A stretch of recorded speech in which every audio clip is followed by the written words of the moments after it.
Some Desert Hot Springs residents say they're being forced to spend thousands of dollars to keep their water running. News Channel 3 Shay Lawson live in studio showing us why the Mission Springs Water District says this mandate is necessary, why some homeowners say it's unfair, and also they're complaining about they got very little notice here, Shay. That is correct, John. A Desert Hot Springs resident came to News Channel 3 with this letter saying he and some of his neighbors got them from Mission Springs Water District, giving them 30 days to install a costly backflow prevention valve or lose water service. MSWD says they're just following new state requirements. Tonight, I'm getting answers.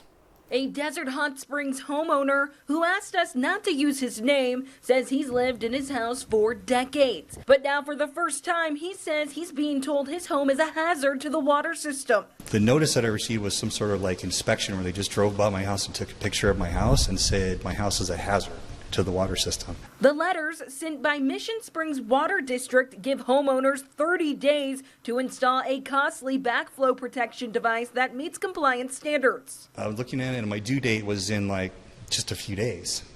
And then I'm looking at the cost of it, and the cost of it is at least $3,000. He says that cost doesn't include the annual inspection fees, and he says he's not alone. One neighbor has already received a notice saying his water will be shut off tomorrow. He's not financially set to go out and spend thousands of dollars. And he says cost is only part of the problem.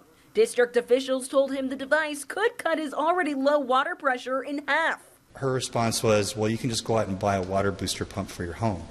And I'm like, what? So, that's at least $6,000. Getting answers, I took the residents' concerns to MSWD.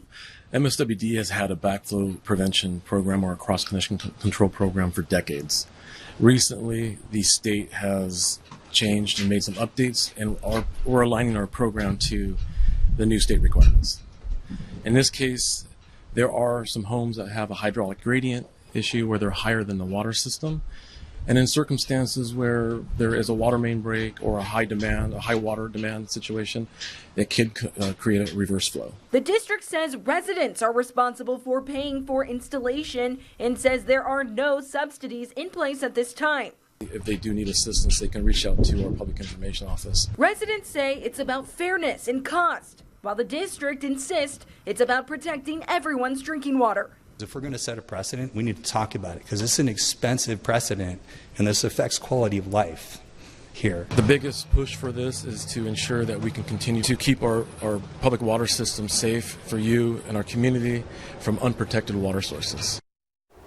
Well, this is just the beginning. District officials say only a handful of homes have been flagged so far, but over the next several years, thousands more properties will face inspections. And they say they don't want to shut off anyone's service and have given some residents extensions based on the understanding they're working toward compliance. We'll continue tracking this developing story. I'm reporting live in studio, Shay Lawson, News Channel 3.